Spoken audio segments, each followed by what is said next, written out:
జై Sriram. Hi friends, Prayagraj మహాకుంభమేళాలో స్నానమాచరించి నేను ప్రశాంత్ అయోధ్య చేరుకున్నాము. నేను ఇక్కడ అయోధ్య దగ్గరలోని ఒక 10 కిలోమీటర్ల దగ్గరలో బృందావన్ గార్డెన్స్ అని చెప్పేసి హోటల్లో రూమ్ తీసుకున్నాము. రూమ్కి 2000 రూపీస్ ఛార్జ్ చేశారు. బాగుంది రూము. అయోధ్య దర్శనం తర్వాత మీకు రూమ్ చూపిస్తాను. శ్రీరాముల వారి దర్శనం చేసుకోవడానికి బయలుదేరుతున్నాం. కనిపిస్తున్న బోర్డు చూసారా? శ్రీ రామ జన్మభూమి తీర్థక్షేత్ర మరియు హనుమాన్గఢ్ అనే బోర్డులు మనకు దర్శనమిస్తాయి. ఇప్పటి నుంచి మనం అయోధ్యలోకి ప్రవేశించినట్టు అనమాట. అయోధ్య రామ మందిర నిర్మాణంతో పాటు ఇక్కడ అయోధ్యలో ఇన్ఫ్రాస్ట్రక్చర్ కూడా డెవలప్ చేస్తున్నారు. ఇంకా రోడ్లు అవి ఇంకా ఎక్స్టెన్షన్ అవి చేస్తున్నారు, పెంచుతున్నారు. అయోధ్యలో గుప్తార్ ఘాట్ అనే ఘాట్ని సందర్శించుకోవడానికి మేము బయలుదేరాము. అయితే ఈ ఘాట్ వచ్చి అయోధ్య శ్రీ రామజన్మభూమి మెయిన్ టెంపుల్ నుంచి సుమారుగా 11 కిలోమీటర్లు ఉంటుందన్నమాట. ఇక్కడ మార్గ మధ్యంలో మిలిటరీ క్యాంప్ ఉంది. ఆ క్యాంపు మధ్యలోంచి మేము వెళ్తున్నాము. అయితే చూస్తున్నారా, సన్నటి రోడ్డు ఉంది ఇక్కడ. ఈ పక్కన ఒక పెద్ద రావి చెట్టు ఉంది. రావి చెట్టు కింద విగ్రహాలు అవి కూడా ఉన్నాయి. మేము ఘాటు దగ్గరికి వచ్చేసాము. చాలా వరకు పురాతన కట్టడాలు, మందిరాలు మాకు కనిపిస్తున్నాయి. ఈ ఘాటు దగ్గరలోని చాలా చిన్న చిన్న దేవాలయాలు కూడా ఉన్నాయి. జై శ్రీరామ్. ఇదే గుప్తార్ ఘాట్ దగ్గర గుప్త శ్రీహరి మందిరం అన్నమాట. ఈ మందిరంలో లోపల శ్రీ మహావిష్ణువు ఒక ఆలయం, అలాగే శ్రీ రామచంద్ర ప్రభు వారి పాదముద్రికలు కూడా ఉన్నాయి. ఈ కనిపిస్తుంది కదా, ఈ మందిరం ఎదురుగుంటానే సరయూ నది అన్నమాట. చూస్తున్నారు కదా, చాలా పెద్ద నది ఇది. మనం ఆలయం లోపలికి వెళ్ళి స్వామి దర్శించుకుందాం. చూద్దాం, లోపలికి వెళ్దాము. వీడే మా బ్రదర్ ప్రశాంత్, మీ ఇద్దరం వచ్చామన్నమాట. ఒకప్పుడు ఈ స్థలంలో శ్రీ మహావిష్ణువు తపస్సు చేశారట. అలాగే శ్రీ మహావిష్ణువు యొక్క సుదర్శన చక్రం కూడా ఇక్కడ ఉంచారని చెప్పి చెప్తూ ఉంటారు. ఆలయానికి ముందు భాగంలో శివయ్య దర్శనమిస్తున్నాడు లింగ రూపంలో. రండి దర్శించుకుందాం. ఓం నమ శివాయ. శివయ్యని దర్శించుకుని ఆలయం లోపలికి వెళ్తున్నాము. ఆలయం ముఖద్వారం చూడండి ఎంత బాగుందో. లోపలికి వెళ్ళగానే చాలా పెద్ద ఆలయంలా ఉంది. లోపల చాలా పురాతనమైన దేవస్థానంలా ఉంది. చాలా బాగుంది చూడండి. శ్రీ రామచంద్ర ప్రభు, సీతమ్మ, లక్ష్మణుడు దర్శనం చేసుకోండి. జై శ్రీరామ్. ఇక్కడ అత్యంత పవిత్రమైనటువంటి ఇంకొక ఆలయం కూడా ఉందండి. అదేంటో తెలుసా? శ్రీ రామచంద్ర ప్రభువుల వారి పాదముద్రలు. అదిగో చూడండి. శ్రీరాములు వారు తమ యొక్క అవతారాన్ని చాలిస్తూ ఇక్కడ చివరిసారిగా శ్రీరాములు పాదముద్రలు మోపారనమాట. ఇదే శ్రీ మహావిష్ణువు యొక్క ఆలయం అన్నమాట.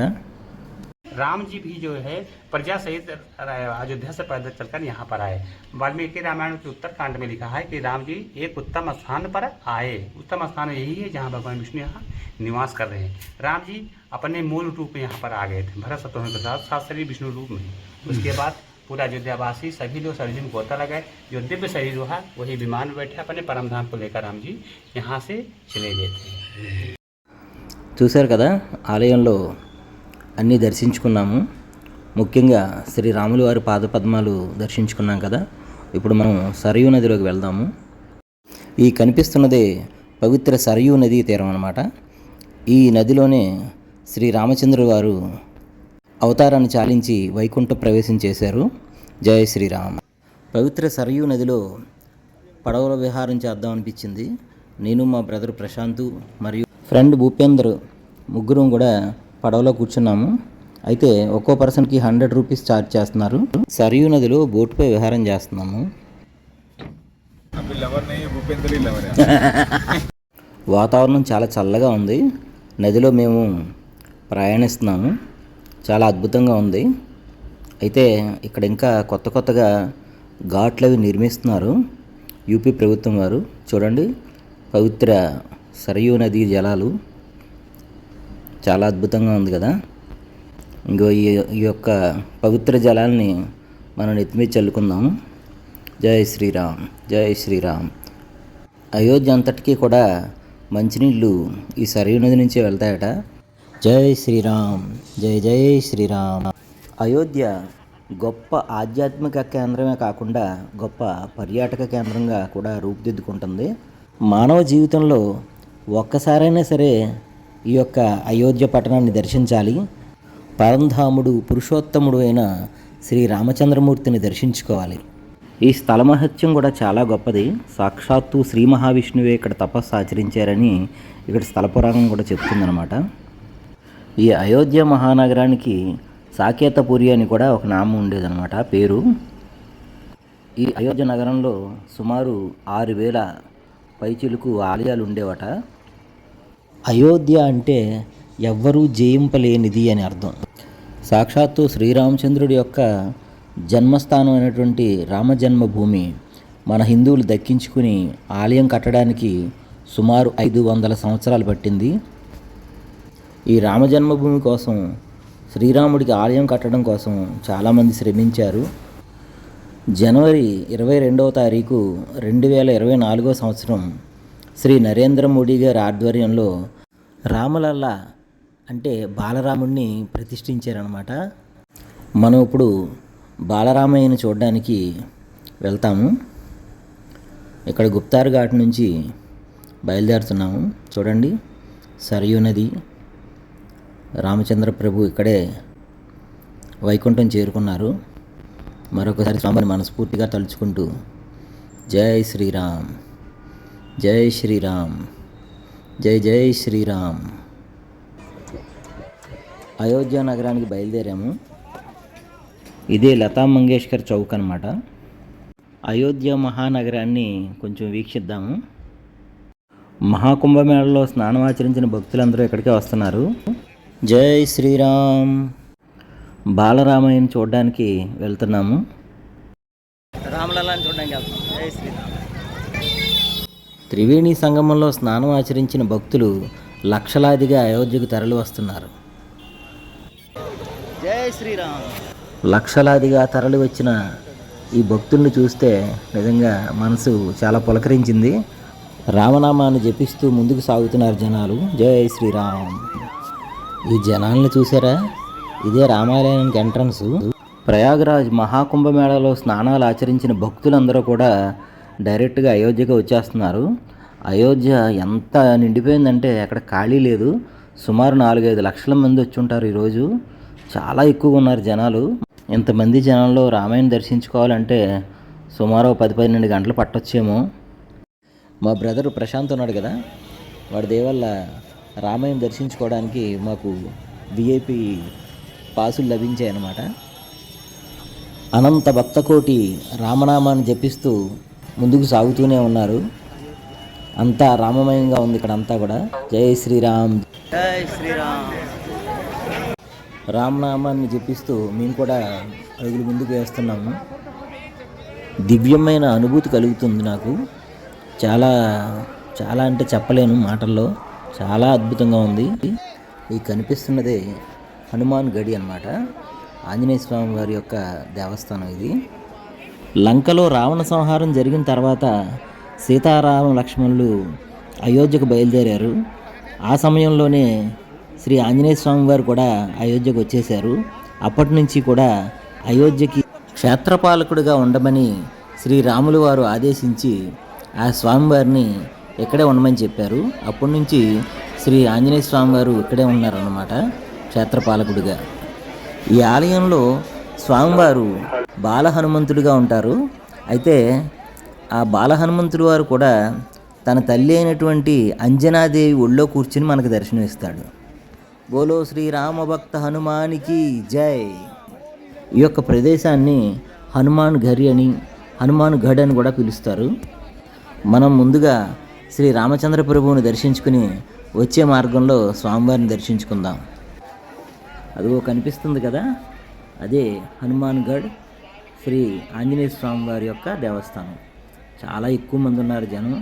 అయితే మనం ముందుగా రామాయణ దర్శించుకోవడానికి వెళ్ళిపోతున్నాము తొందరగా.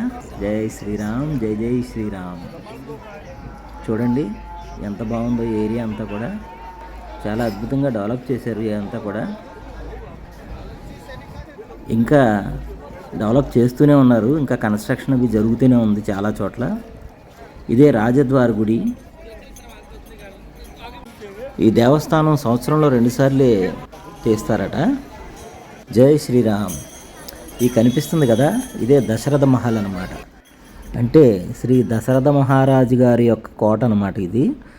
అంటే ఇక్కడే శ్రీ రామచంద్రుల వారు, లక్ష్మణులు, భరత శత్రుఘ్నులు వారి యొక్క చిన్నతనం అంతా కూడా ఇక్కడే గడిచిందట. చాలా అద్భుతమైనటువంటి ప్రదేశం ఇది. చూడండి, లోపల రామ లక్ష్మణులు, భరత శత్రుఘ్నులు మనకు దర్శనం ఇస్తారు. దర్శనం చేసుకోండి. లోపల కూడా చాలా అద్భుతంగా ఉంది. జై శ్రీరామ్.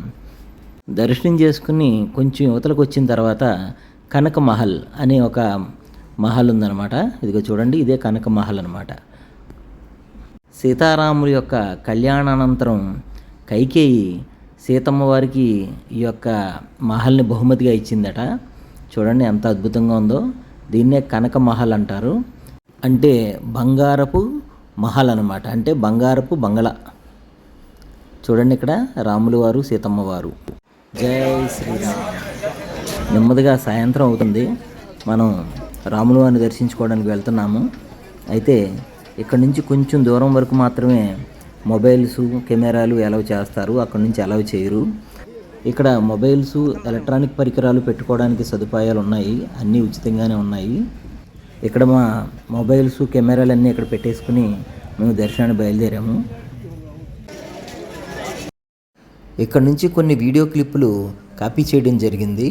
అయితే మందిరం అయితే చాలా అద్భుతంగా ఉంది. శ్రీరాముల వారి భవ్య మందిరం. ముందుగా గరుత్మంతుల వారు, ఓ పక్క శ్రీ ఆంజనేయ స్వామి వారు మనకి దర్శనమిస్తారు. అయితే మందిరం చూస్తే నిజంగా కళ్ళు చెదిరిపోతున్నాయి. చాలా అంటే చాలా అద్భుతంగా ఉంది ఈ భవ్య మందిరం. ఎంత గొప్పగా ఉందంటే చెప్పడానికి మనకి మాటలు సరిపోవు. అంత గొప్పగా కడుతున్నారు ఆలయం. అయితే బాలరాముడి యొక్క ఆలయం అయితే పూర్తయిపోయింది. ఇంకా చుట్టుపక్కల చాలా ఆలయాలు ప్రస్తుతం కన్స్ట్రక్షన్ జరుగుతూనే ఉంది. ఇంకా చాలా పని ఉంది.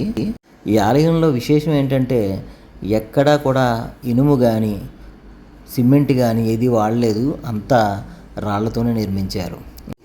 గర్భగుడిలో బాలరామాయణ దర్శించుకోండి. జై శ్రీరామ్.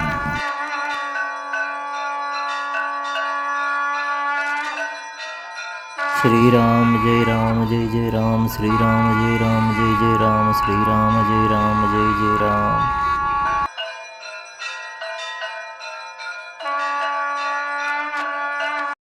బాలరామయ్యను దర్శించుకోగానే నా కళ్ళ వెంట ఆనంద బాష్పాలు రాలేయి. నిజంగా నేను ఎన్నో జన్మల పుణ్యం చేసుకుని ఉంటాను. జై శ్రీరామ్. దర్శనం ముగించుకుని మేము బయటకు వచ్చేసాము. చాలా అంటే చాలా చాలా బాగున్నాడు రామయ్య. నిజంగా ప్రతి ఒక్కళ్ళు చూడాల్సిందే, ఆ స్వామిని దర్శించుకోవాల్సిందే. జై శ్రీరామ్, జై శ్రీరామ్, జై శ్రీరామ్. ఇప్పుడు మనం హనుమాన్గఢ్లో ఉన్నటువంటి శ్రీ ఆంజనేయ స్వామి వారిని దర్శించుకోవడానికి వెళ్తున్నాము. జనం చూసారా, లక్షలాదిగా తరలి వచ్చేసారు. అబ్బా ఏమి జనం ఉన్నారో చూడండి. జై శ్రీరామ్. ఇక్కడ జనం ఇంకా ఎక్కువైపోయారు. చాలా అంటే చాలా ఎక్కువైపోయారు. చిన్న చిన్న వీధులు కూడా ఖాళీ లేదు అసలు. హనుమాన్గఢ్ మందిరం ఇది. జై శ్రీరామ్, జై శ్రీరామ్, జై శ్రీరామ్, జై శ్రీరామ్, జై శ్రీరామ్, జై శ్రీరామ్, జై శ్రీరామ్, జై శ్రీరామ్, జై శ్రీరామ్. పరమ పవిత్రమైన ఈ అయోధ్య నగరంలో బాలరామయ్యని దర్శించుకున్నాం. చాలా అంటే చాలా అద్భుతంగా ఉంది. అలాగే హనుమాన్గఢ్లో స్వామివారు నన్ను ఆశీర్వదిస్తూ నా మెడలో దండ కూడా వేసారండో. నిజంగా నా కళ్ళంట నీళ్ళు ఆగలేదు. జై శ్రీరామ్. పురుషోత్తముడు, ప్రభువులోకే ప్రభువు అయినటువంటి శ్రీ రామచంద్ర ప్రభువులు అనుగ్రహం మీ అందరికీ ఉండాలని మనస్ఫూర్తిగా కోరుకుంటున్నాను. తప్పకుండా మీరందరూ అయోధ్య వచ్చి రాముల వారిని దర్శించుకుని ఆ పరంధాముని యొక్క ఆశీస్సులు తీసుకుంటారని మరీ మరీ కోరుకుంటున్నాను. జై శ్రీరామ్, జై జై శ్రీరామ్. ప్రతి హిందువు నా బంధువు. సనాతన ధర్మ సంరక్షణకై మనందరం పాటుపడాలి. జై శ్రీరామ్, జై జై శ్రీరామ్. శ్రీరామ జన్మభూమి సాక్షాత్తు శ్రీ రామచంద్ర ప్రభువులు నడయాడిన ప్రదేశం. మెయిన్ టెంపుల్కి ఆపోజిట్లో లక్ష్మీనారాయణుల ఆలయం ఒకటి ఉంది. చాలా పెద్ద క్యూ ఉంది, జనం కూడా చాలా ఎక్కువ ఉన్నారు, అందుకే మేము వెళ్ళలేదు. ఈలోగా మా ట్యాక్సీ కూడా వచ్చేసింది, ఎక్కేసి ఇప్పుడు మేము రూమ్కి వెళ్ళిపోతాము. మీకు రూమ్ చూపిస్తాను కదా, ఇప్పుడు చూపిస్తాను మీకు. జై శ్రీరామ్, జై జై శ్రీరామ్. లక్షలాది రామభక్తుల మధ్యలో నేను కూడా ఒక రామభక్తుడిని శ్రీ రామచంద్ర ప్రభువుని దర్శించుకోవడం నిజంగా నా పూర్వజన్మ సుకృతంగా భావిస్తున్నాను. ఇదిగో రూమ్ చూపిస్తానన్నాను కదా మీకు, ఇదిగో ఇదే మేము తీసుకున్న రూము. చిన్న రూము అయితే చాలా బాగుంది. ముఖ్య విశేషం ఏంటంటే ఈ హోటల్లో భగవద్గీత పెట్టారండి. హరే కృష్ణ. ఓకే ఫ్రెండ్స్, ఈ వీడియోని మీకు నచ్చితే కనుక షేర్ చేయండి, లైక్ చేయండి, నా ఛానల్ని సబ్స్క్రైబ్ చేయండి. జై శ్రీరామ్, జై శ్రీరామ్.